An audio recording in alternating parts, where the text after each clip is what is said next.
the market, and on October 24, 1929, the New York financiers who furnished the margin loans started calling them in masse. This sparked an instantaneous, massive sell-off in the market, for everyone had to cover the margin loans.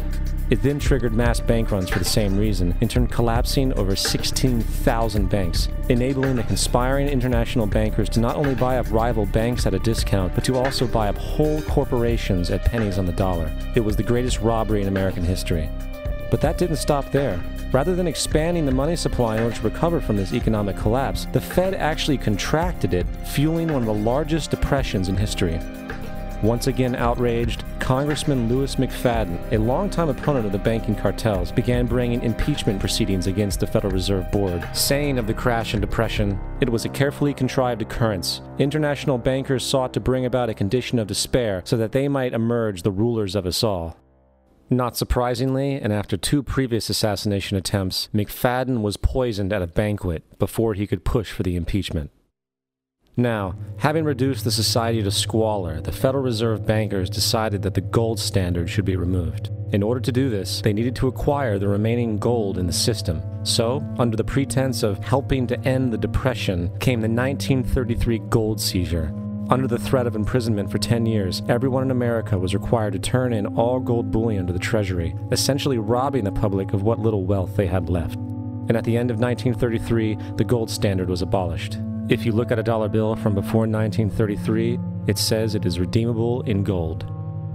You look at a dollar bill today, it says it is legal tender, which means it is backed by absolutely nothing. It is worthless paper. The only thing that gives our money value is how much of it is in circulation.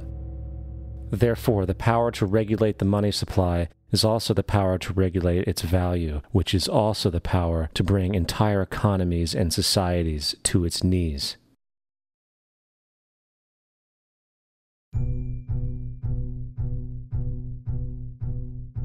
It's important to clearly understand, the Federal Reserve is a private corporation. It is about as Federal Express. It makes its own policies and is under virtually no regulation by the U.S. government. It is a private bank that loans all the currency at interest to the government, completely consistent with the fraudulent central banking model that the country sought to escape from when it declared independence in the American Revolutionary War. Now, going back to 1913, the Federal Reserve Act was not the only unconstitutional bill pushed through Congress. They also pushed the federal income tax. It's worthwhile to point out that the American public's ignorance towards the federal income tax is a testament to how dumbed down and oblivious the American population really is. First of all, the federal income tax is completely unconstitutional, as it is a direct, unapportioned tax. All direct taxes have to be apportioned to be legal based on the Constitution. Secondly, the required number of states in order to ratify the amendment to allow the income tax was never met, and this has even been cited in modern court cases.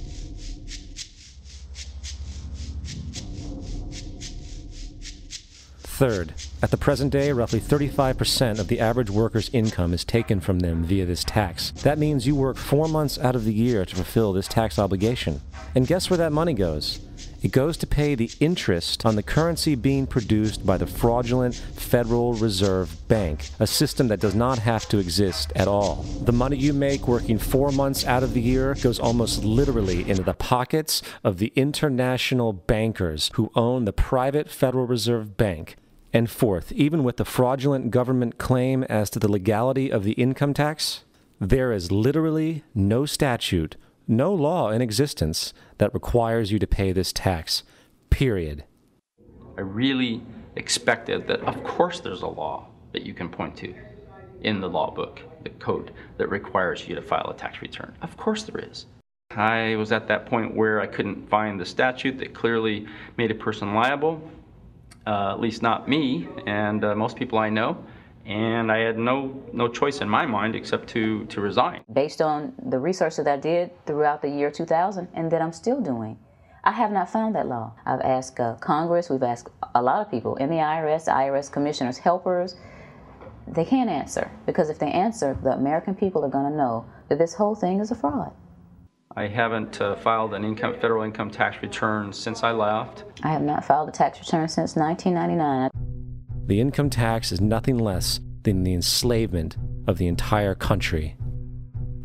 Now, the control of the economy and the perpetual robbery of wealth is only one side of the Rubik's Cube the bankers hold in their hands.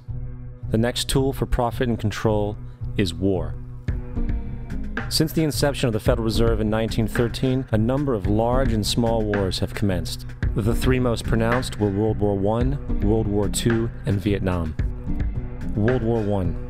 In 1914, European wars broke out centered around England and Germany. The American public wanted nothing to do with the war. In turn, President Woodrow Wilson publicly declared neutrality. However, under the surface, the U.S. administration was looking for any excuse it could find to enter it.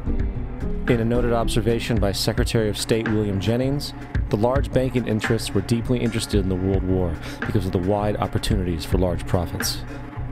It's important to understand that the most lucrative thing that can happen for the international bankers is war, for it forces the country to borrow even more money from the Federal Reserve Bank at interest. Woodrow Wilson's top advisor and mentor was Colonel Edward House, a man with intimate connections with the international bankers who wanted in the war.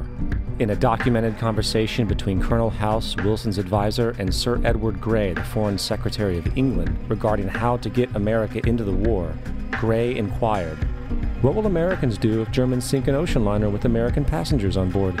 House responded, "I believe that a flame of indignation would sweep the United States, and that by itself would be sufficient to carry us into war."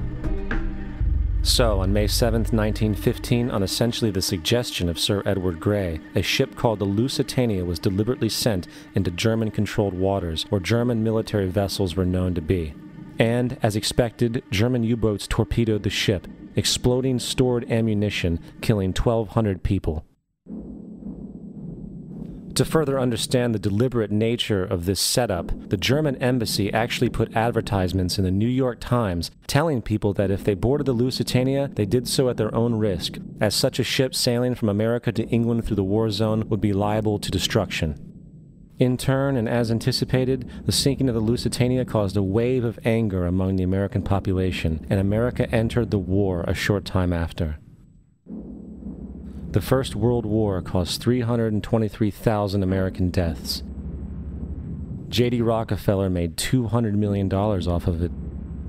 Not to mention the war cost about $30 billion for America, most of which was borrowed from the Federal Reserve Bank at interest, furthering the profits of the international bankers. World War II. On December 7, 1941, Japan attacked the American fleet at Pearl Harbor, triggering our entry into that war.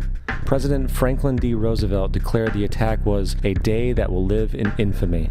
A day of infamy indeed, but not because of the alleged surprise attack on Pearl Harbor. After 60 years of surfacing information, it is clear that not only was the attack on Pearl Harbor known weeks in advance, it was outright wanted and provoked.